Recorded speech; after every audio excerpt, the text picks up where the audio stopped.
Breaking news, breaking news, breaking news. Huawei is unbanned. It finally happened. Against all the odds, Huawei has prevailed. After months of problems and issues and companies from US walking out on them, Huawei is finally resurrected. It really seemed like the end game for Huawei, but it's all good now as President of United States of America has lifted the trade ban. The US firm can now continue to do business with Huawei. According to the president's statement, US companies can sell their equipment to Huawei. We're talking about equipment where there's no national security problem with it. I've agreed to allow them to continue to sell the product so that American companies will continue. Now, why did this happen? Why a U-turn all of a sudden? Apparently, the decision is the result of discussion with Chinese president, which not only include the discussion for the ban, it also includes some other negotiations. So United States will stop pressuring allies into not purchasing Huawei 5G equipment. In addition to that, US has also agreed not to introduce new tariffs and other charges on the Chinese products. On the other hand, China has agreed to buy a tremendous amount of US agriculture products. We're going to give them a list of things we'd like them to buy as said by Donald Trump. All in all, Huawei is unbanned, but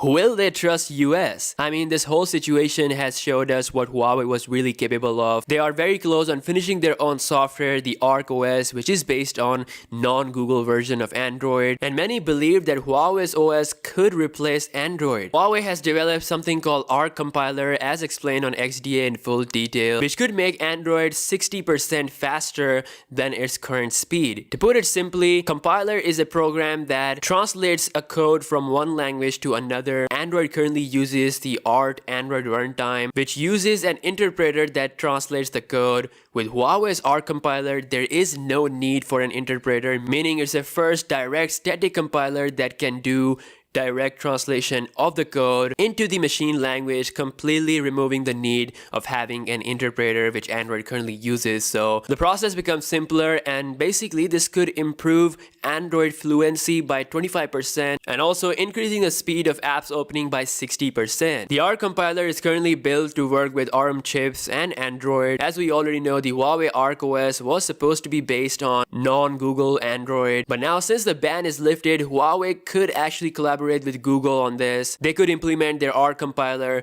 to Google's Android version that can benefit pretty much all Android devices who use ARM architecture and run Android. But the question is, should they trust US again? I mean, after what has happened, Huawei has to think smart here. Even though they can make their own Android version faster, they still need Google because of security and most importantly, software updates. It's been said by the CEO not long ago that Android and Microsoft OS are always been the main priority of software, and they would only use their own software when they are forced to, which they are not anymore, so they could still use Google's Android, which is a good news for everyone. I mean, if you have a Huawei phone or planning to buy one, go ahead, it's all good now. My excitement for the Mate 30 has returned. I mean, that phone is one of the best and the most anticipated phone of the year that is coming later down in 2019. So the ban is gone, and I think they're gonna use the Google Android version. No matter what they do, they will be surely working on perfecting their own OS behind the scenes, and when the time is right and when their software is perfect, they might replace their phone with their own software version. But from the looks of current situation, I think Huawei